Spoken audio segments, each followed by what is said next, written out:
João Batista Brito Pinto, ex-presidente da Associação Nacional da Sociedade Teosófica, é um pesquisador da história, da formação da Associação Nacional da ST no Brasil. Brito, como é que começou o trabalho dos teosofistas no Brasil? E a partir daí eu quero também que tu vás falando com toda a tranquilidade sobre a pesquisa e sobre os fatos. Como é que a coisa foi se desdobrando? Em 1969,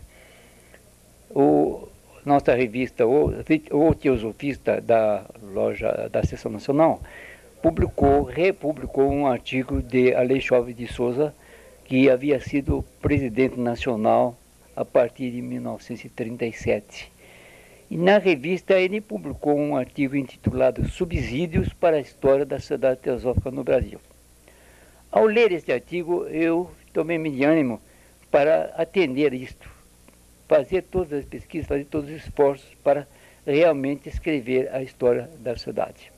Então tomamos todas as providências. Nesta época estávamos um diretor do Departamento de Propaganda da Seção Nacional, aqui em São Paulo, com Sinira Hideo Figueiredo, e escrevemos para a sessão, para adiar, pedindo que eles estivessem nos arquivos lá, fomos atendidos, mas com muito pouca coisa, etc.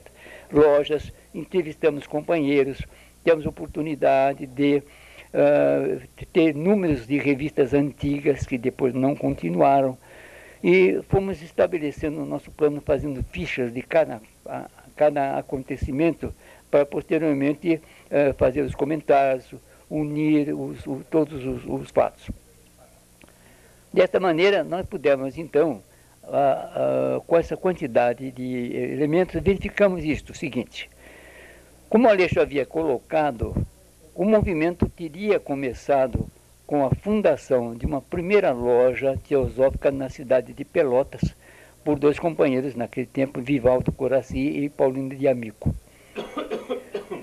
Então, logo depois, nós verificamos, em 1903, houve um movimento no Rio de Janeiro. O professor Mauro Montanha era diretor do Instituto Benjamin Constant de cegos, e ele era também cego. E ele, visitando parentes na Argentina, ele encontrou já essas pessoas estudando teosofia.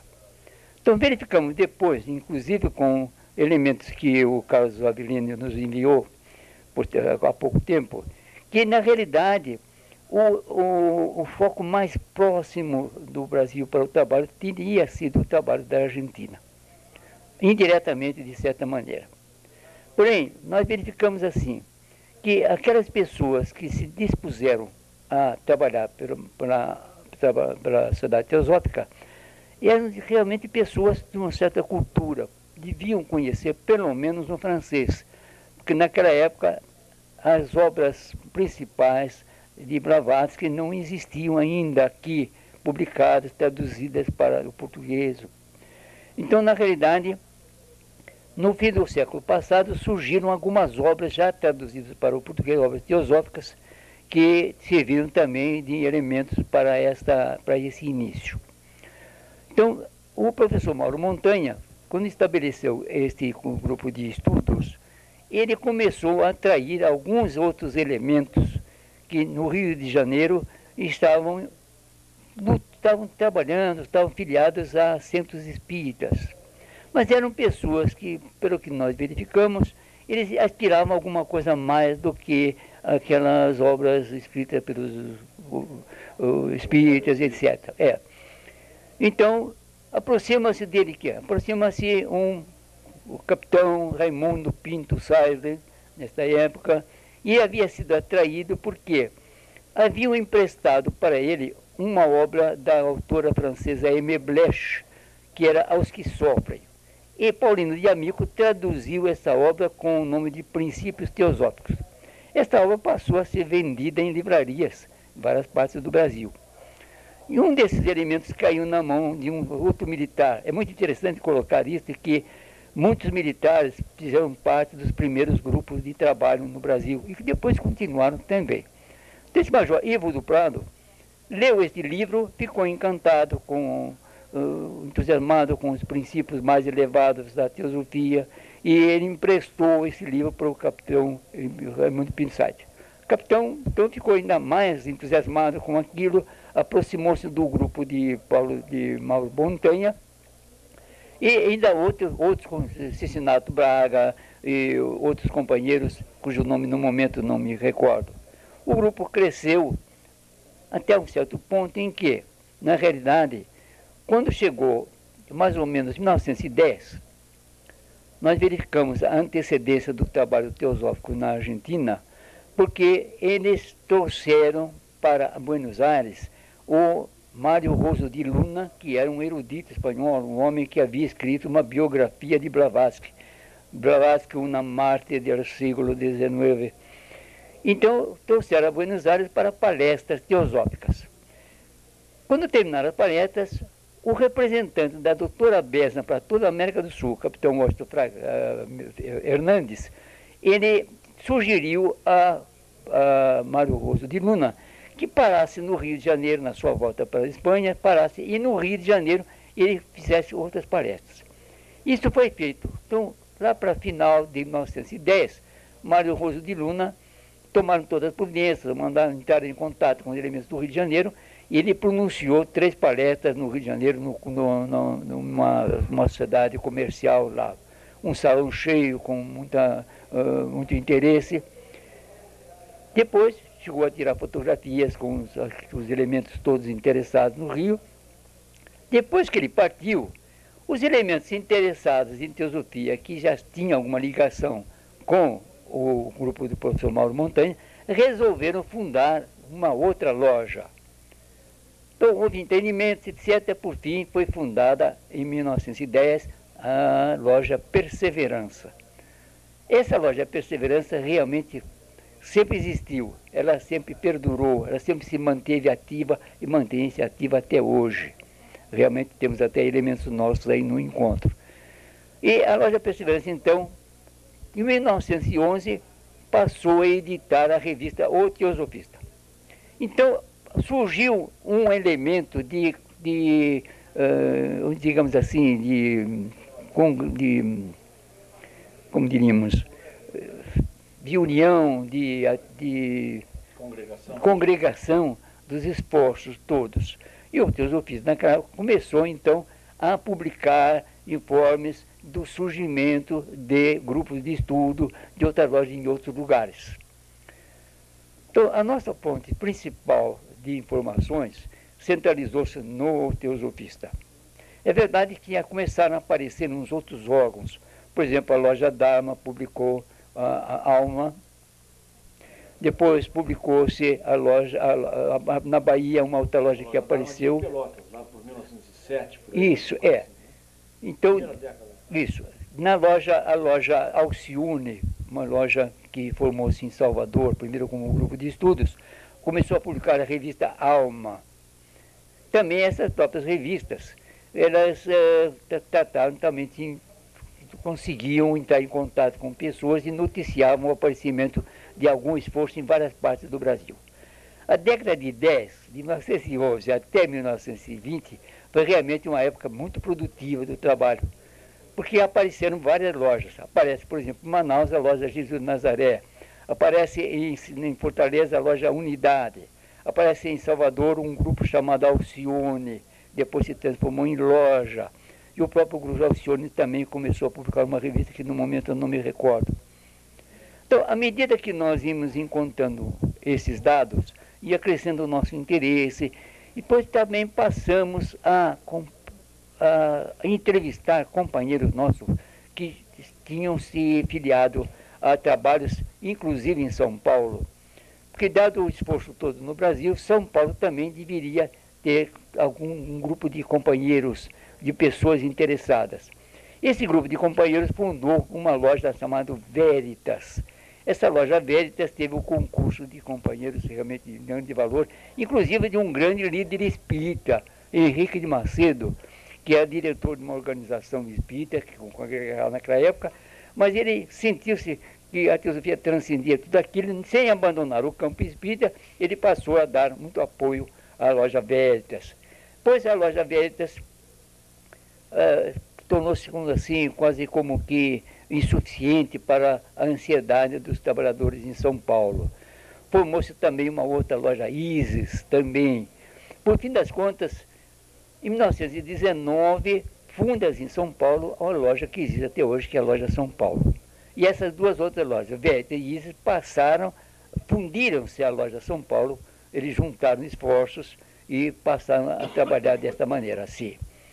Então, na realidade, o movimento já em São Paulo, no Brasil estava de tal maneira que tínhamos 10 lojas já formadas.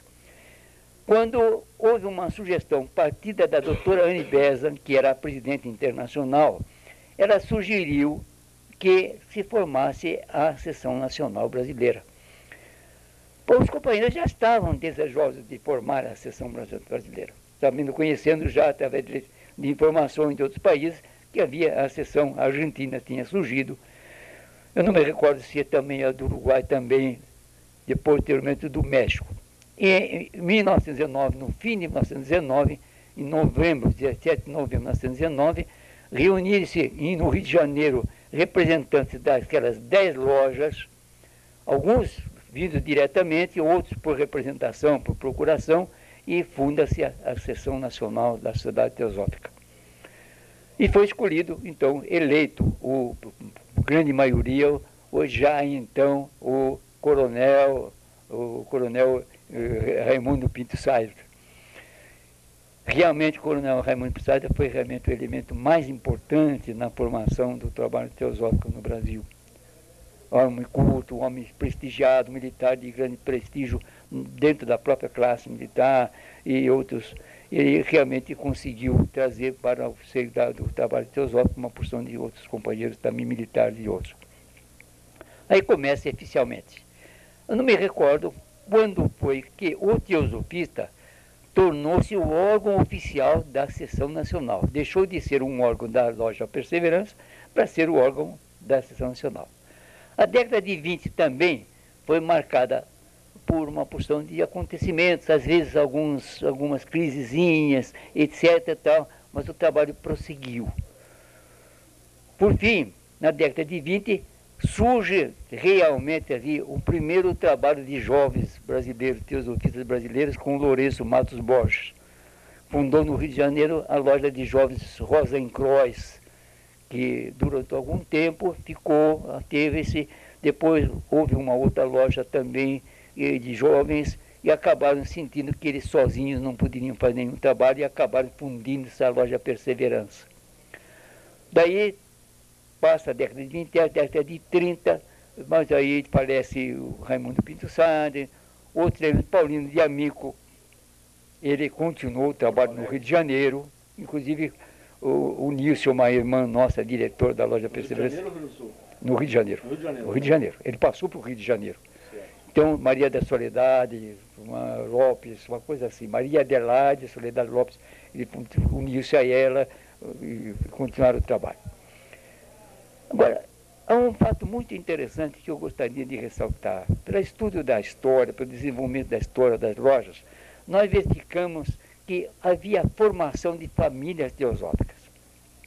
Aparecia em uma loja um elemento, era o presidente, depois tinha uma senhora, tinha uma jovem como uma secretária, daí a pouco os dois estavam se unindo e formavam uma família que depois continua a ser uma família teosófica, como acontece que é o caso do Lourenço Matos Borges, Pipe Lacerda Borges, que depois estão na origem, por exemplo, de Ulisses e Enide, fora os pais também de Ulisses, o Dr. José Benedito de Rezende, o Olga Benedito de Rezende, que eram das lojas de Albor de Santos, e essas duas famílias, Lourenço Matos Borges, Pipe Lacerda Borges, os Ulisses, eles deram origem ao que é hoje a família Rio Rezende, que vocês têm aqui em Brasília, trabalhando no Brasil, trabalhando desta maneira.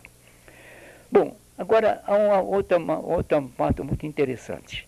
Nós resolvemos dividir o trabalho em fases e verificamos que a primeira fase deveria comportar o primeiro artigo de divulgação teosófica que foi publicado no Brasil.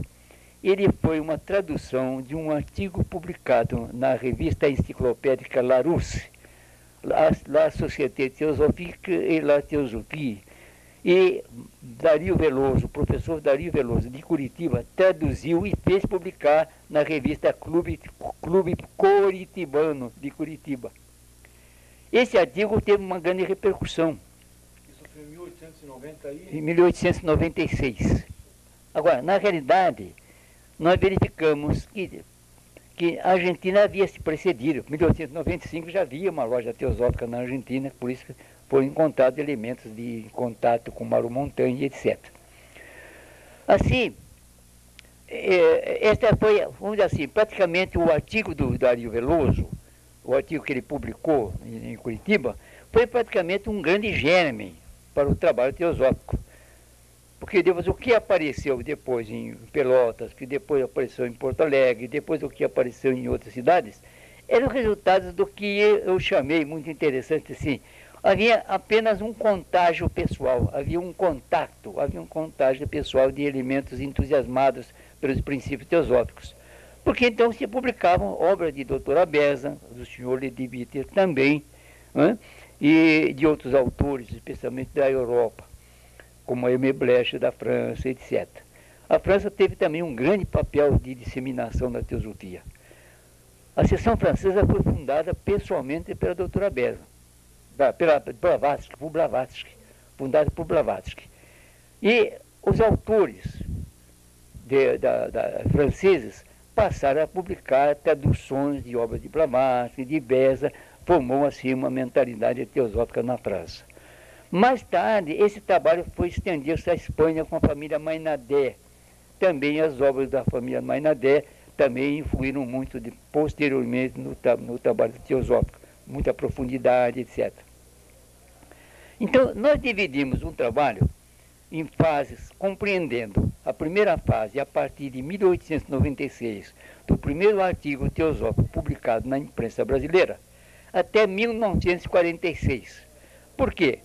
Porque o Rio manteve a sessão nacional, a Audiência Nacional no Rio até essa data. Quando houve a eleição para a presidência nacional, concorreram Aleixo Alves de Souza, do Rio de Janeiro, para a reeleição, e Armando Salles, do Rio de Janeiro, que era um tabelião no Rio de Janeiro, e ele concorria à presidência, e Armando ganhou a eleição. Isso e a sessão... 1946. Então, em novembro de 1946, a sessão nacional passou para São Paulo. Então, foi uma fase... O paulista era quem? Quem era o paulista aí? Era o Armando Salles. Salles era o paulista. Paulista. E o Aleixo Alves de Souza era do Rio de Janeiro. Correto. Aí, nessa época, Armando começou a se articular, já era membro da Loja São Paulo, ele, família, oriundos de tempos de campos espíritas, mais voltados para a teosofia. Armando começou, inclusive uma das primeiras coisas que ele fez, foi reestruturar uma loja que havia em São Paulo, sido fundada em 1942, a Loja Fraternidade. Caiu em letargia, mas Armando tinha um grupo de estudos particular lá na casa de uma parenta, lá no Brás, onde nós começamos a frequentar reuniões em 1942.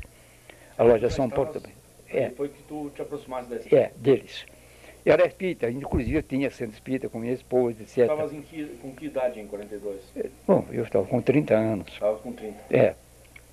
Eu estou a 50 nessa data, com 51. Mas não me filiei logo. Quando de repente eu senti que, na realidade, aquilo correspondia muito mais às minhas aspirações espirituais do que o espiritismo. E então eu desfiz abertamente, sinceramente, o meu centro e consegui, inclusive, levar elementos do centro para a Loja São Paulo, especialmente jovens. Aí, Armando, eleito presidente da Sessão Nacional, ele passou a presidência da Loja Fraternidade para uma nossa irmã, Helena Goulart Penteado, filha de um outro grande teosofista, Virgílio Goulart Penteado, que se tornou membro em 1919 e depois continuou, um homem erudito, um homem conhecedor do francês, trazia muitas obras francesas para o Brasil e traduzia muita coisa. Então, na verdade, terminou essa primeira fase. Nós temos esse trabalho já em fase bastante adiantada de transcrição, etc. Temos uma pessoa amiga que está fazendo isso no computador, trabalhando para nós. Então resolvemos também, de passar uma segunda fase que seria de 46 a 1973. Por quê? Em 1973, também por efeito de eleições, a Seção Nacional passou para o Rio de Janeiro com Murilo Nunes de Azevedo. Depois ela voltou para São Paulo novamente. Então a segunda fase vai abranger, e já tenho grande quantidade de material coletado para essa segunda fase, através de revista, só faltando comentar, unir. Agora acontece... De 46 a 73. A 73. Então acontece que eu participei diretamente disso. Em 42 eu comecei a enfrentar lá em São Paulo, embora sem membro. Em 45 eu me filiei oficialmente. Em 46 eu já estava entrosado com o trabalho da Loja Fraternidade. Então eu já tinha um grande contato com os líderes teosóficos, não só de São Paulo, como do Rio de Janeiro e de outros lugares. Então foi uma participação pessoal, não só pelo fato de contato com esses líderes, tomar conhecimento da cidade, dos fatos da sociedade, o que para mim é tremendamente emocional, é muito gratificante esta fase. Posso acrescentar muitas coisas, poderia acrescentar muitos dados. Alguns deles eu tenho certas dúvidas, porque eles têm assim muita participação pessoal. E às vezes não vale a pena citar muitos casos pessoais. Agora, como é que tu qualificas o período paulista, o primeiro período paulista? O período paulista foi essa, de 46 a 73. Quais são as principais características? Como é que estava o trabalho? Aconteceu que... Como é que as pessoas viam a sua conexão, ou a sua busca de conexão com os mestres de sabedoria? Fala um pouquinho da bem, vida oculta. Veja uma coisa. A Sociedade Teosófica, vocês sabem, é uma coisa notória, a Sociedade Teosófica tem o que se chama a Escola Esotérica de Teosofia, que foi fundada em 1888 por Blavatsky. Por certas razões, ela julgou fundar na cidade, porque havia muita dúvida, especialmente na loja de Londres, a existência dos mestres. E a Sociedade Teosófica, sem existência dos mestres, ela praticamente não tinha valor nenhum. Então Blavatsky, sentindo isso, fundou a escola esotérica, chamando que era o coração da sociedade.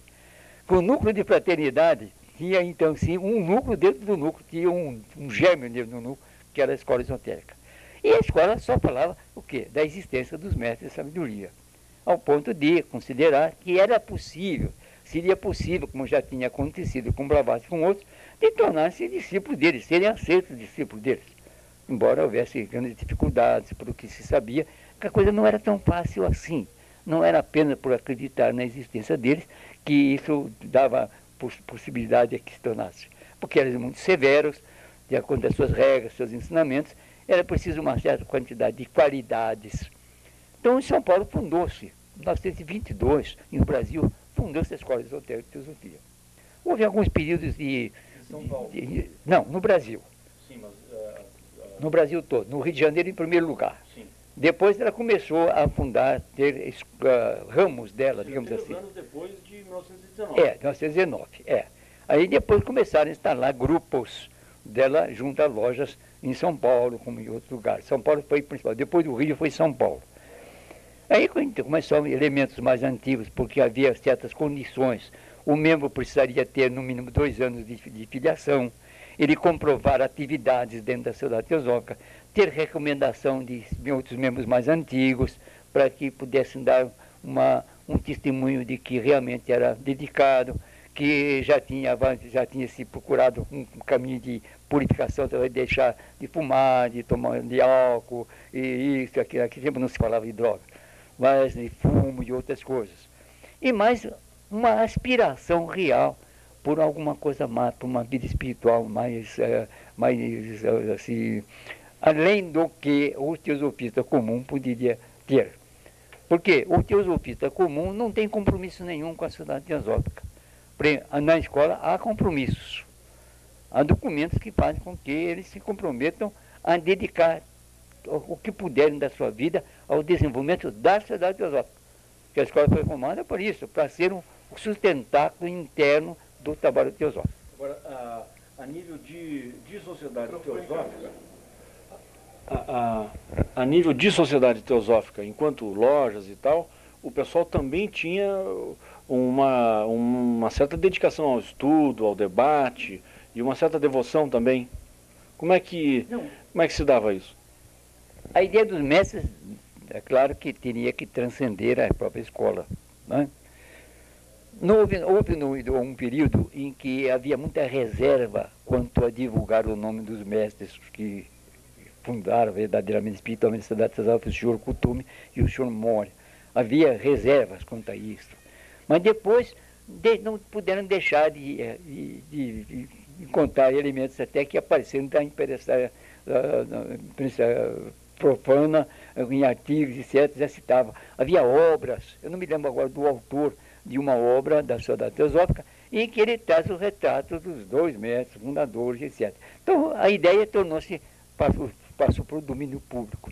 Mas, na realidade, dentro da escola havia sempre um incentivo para que os membros da escola, pelo menos, e os próprios membros da sociedade, mesmo que não estivessem na escola, eles tivessem uma certa grau de veneração, de respeito, de aspiração por esses seres. Então, o membro não tinha compromisso nenhum nesse sentido. Podia aceitar ou não a ideia da existência dos mestres. Mas o membro da escola não poderia negar. Ele teria que aceitar, uma vez que, se ele entrava para a escola, é porque ele podia ter a aspiração de tornar-se, inclusive, um discípulo, ser um candidato ao discipulado ou qualquer coisa dos mestres. E essa parte dessa literatura toda, Blavatsky já havia trazido, mesmo nos writings de Blavatsky do Zirkov, há um volume, um número 12 de Blavatsky, é todinho dedicado ao papel da escola. Então, na realidade, a escola não atraiu muita gente, pelo fato de ser um tanto severa, exigir certos compromissos, inclusive aquela purificação, aquele estado todo de ânimo, por vários motivos que não nos cabem compreender, por exemplo, o que nós estamos dizendo nesse sentido. Porém, realmente, a escola teve uma influência indireta, porque fazia-se isto. Realmente, o membro da escola tinha obrigação de realizar algum esforço em algum campo, em algum terreno, de alguma maneira, pelo desenvolvimento da sociedade. Agora, uma outra perguntinha para ti. Nessa fase em que nós estamos entre 46 e 73, certo? Com a sede em São Paulo, certo? O Armando Salles foi presidente um bom tempo aí. Não, todo esse tempo. Todo esse tempo, de 46 a 73. Tá. O número de lojas no país se espalhou, aumentou? Sim, houve. Queria que tu me comentasse isso e depois como é que fica com o Murilo. Murilo assume em 73.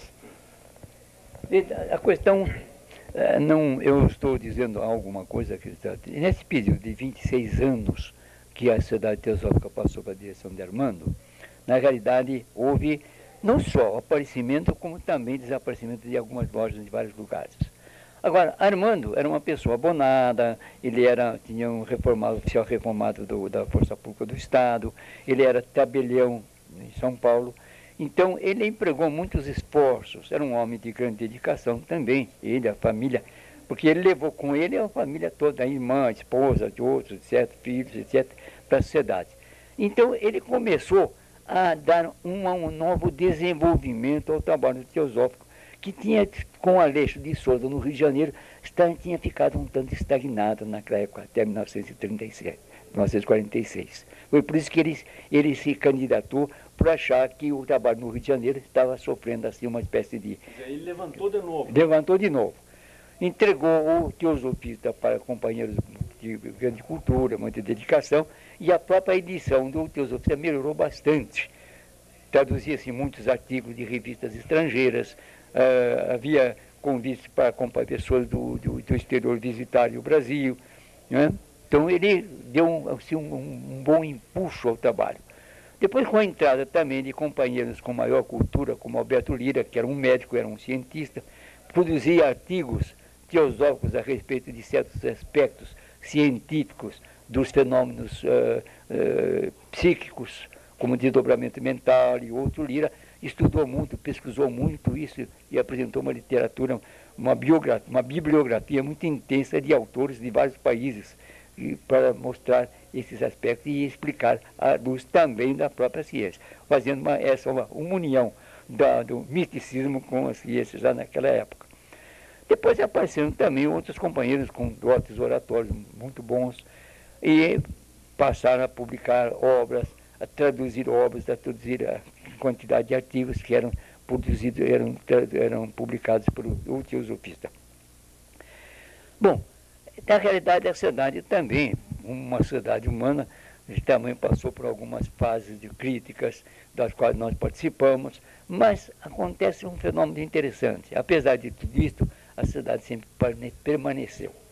As crises não chegaram a influenciar a cidade de uma maneira que ela pudesse, assim, ter grandes perdas. Não. Correto. Bom, agora eu queria, um pouco para concluir pelo menos esse depoimento, que não precisa ser o único teu, queria te fazer uma pergunta. Como é que tu comentas o teu período na presidência? De que ano a que ano tu presidiste? E quais foram os principais avanços conseguidos com a tua liderança? Vamos ver um aspecto. Antes de ser presidente, eu havia ocupado outros cargos. Eu havia sido presidente da Federação das Lojas Teosóficas do Estado de São Paulo. Eu fui presidente da Ordem Teosófica de Serviço, etc. Então, na década de 70, eu assumi pessoalmente um encargo de viajar pelo Brasil para levar às lojas de várias partes, de várias cidades do Brasil, também um apoio. Não havia sido feito isso antes. Armando nos incentivou muito. Inclusive, quando as lojas não pagavam despesas, nos acomodavam, Manaus, Natal, Recife, Salvador, Porto Alegre, etc., e outros lugares, Minas Gerais. Então, nós começamos a levar, assim, da nossa própria natureza, assim, um aspecto mais de, como eu diria, de muita amizade teosófica, procurando unir, resolver os problemas, unindo os companheiros em torno dessa ideia de amizade, de companheirismo, de trabalho harmônico das lojas. E isso foi muito interessante. Quando Armando sentiu isso, o próprio Armando também, ele resolveu também fazer viagens, e fez viagens, visitou vários lugares, outros companheiros passaram também a fazer isto. Nesse período, também surge a ideia porque havia aparecido as seções nacionais da Argentina antes, havia sido do Uruguai, havia México, havia aparecido no norte, tinha Colômbia, etc. E surgiu a ideia da formação, a primitiva ideia da formação de uma federação das lojas teosóficas da Sul-América, né? Federação das Lojas Interamericanas. Houve pequenos problemas, etc. E Ulisses entusiasmou-se por isso, e Ulisses tornou-se secretário da ideia da Federação Teosófica Interamericana. Na época ele morava no Rio de Janeiro. Morava no Rio de Janeiro, ele era advogado no Rio de Janeiro. Então surgiu isso. Porém, havia a ideia de que onde seria a sede da federação. Então houve um encontro interamericano em Bogotá. Em Bogotá confluíram vários teosofistas da Argentina, do Uruguai, do Brasil, inclusive Ulisses. Mas apareceu um outro candidato, eu não sei exatamente o que ocorreu lá dentro internamente, que também não valeria a pena, o pouco que eu sei, levar para a história isso, que Ulisses não foi eleito, foi eleito um outro companheiro da Argentina. Federação Interamericana. Interamericana. A América do Norte participou. Está começando lá. Então, na realidade, formou-se a ideia, então forma-se a Federação Interamericana, e a federação passou também, de certa maneira, a cooperar para o desenvolvimento das lojas todas da América Latina, certo. Principalmente. Tá bom. Que dia, mês e ano tu nasceste? Eu? 24 de junho de 1912. 1912, certo. Que hora? A hora também? Bem, pelo que a gente sabe de memória da família, foi às 8 horas da noite. 20 horas da noite. Muito bom. Então tá, muito obrigado. 24 de julho, porque daí o meu nome, João Batista. E a gente vai ver se a gente consegue gravar mais contigo. Eu agradeço. Agora foi meia hora e não deu nem para o café pequeno. Não deixamos de assistir o encerramento, não é? Vamos ver o que a Garrada fala, né? O que ela vai dizer.